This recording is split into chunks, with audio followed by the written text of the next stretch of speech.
ఓకేనా.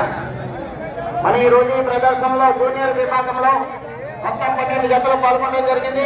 12 జతల్లో మొదటి 8 బహుమతులు కైవసం చేసినటువంటి రైతు సోదరుల చివరంలో శ్రీ ప్రసన్నాంజనేయ స్వామి కృష్ణవేణమ్మ ఆశీస్సులతో శ్రీ విజయలక్ష్మి నందీశ్వరి సెంటర్ ఎల్ఎం సాంబశివరావు గారు లింగాయపాలెం గుంటూరు రూరల్ మండలం గుంటూరు జిల్లా జత 3212 అడుగుల 4 అంగుళాల దూరాలకి మొదటి బహుమతిని కైవసం చేసుకున్నారు. రెండవ బహుమతిని గుర్రముక్కు కౌసల్యారెడ్డి గారు గుంజనపల్లి తాడేపల్లి మండలం గుంటూరు జిల్లా జత 3006 అడుగుల 1 అంగుళం దూరాలకి రెండవ బహుమతిని కైవసం చేసుకున్నారు. మూడవ బహుమతిని పుచ్చకాయల శివమారుతి కళ్యాణ మెమోరియల్ పుచ్చకాయల శేషాద్రి చౌదరి గారు మధ్యరాల ముప్పాల నాగులపులపాడు మండలం ప్రకాశం జిల్లా జత 3000 అడుగుల దూరాన్ని లాగి మూడవ బహుమతిని కైవసం చేసుకున్నారు.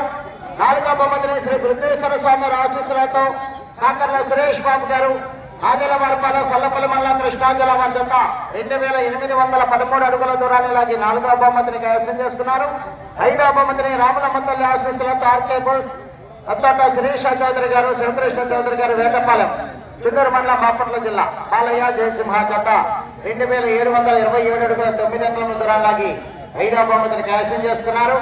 ఆరవ బహుమతిని ఎరసాని సుబ్బయ్య గారు పమిడిమర్రు నర్సరాపేట మండలం పల్నాడు జిల్లా వారి జత 2700 అడుగుల దూరాన్ని లాగి ఆరవ బహుమతిని కైవసం చేసుకున్నారు. ఏడవ బహుమతిని పోతిని లక్ష్మీ చౌదరి గారు కొండపాటూరు కాకుమాన్ కొండపాటూరు పోతిని లక్ష్మీ చౌదరి గారు పోతిన వారిపాలెం కారంచేడు మండలం బాపట్ల జిల్లా వారి జత 2446 అడుగుల 5 అంగుళం దూరానికి ఏడవ బహుమతిని కైవసం చేసుకున్నారు. ఎనిమిదవ బహుమతిని ఆళ్ళ అనీష్ సాయి సోదరి గారు కొండపాల వారిపాలెం కాకుమాన్ మండలం గుంటూరు జిల్లా వారి జత 2420 అడుగుల 9 అంగుళముల దూరానికి 8వ బహుమతిని కైవసం చేసుకున్నారు. 8 మంది వచ్చి మీ బహుమతులను స్వీకరించాలి. రావాలండి త్వరగా.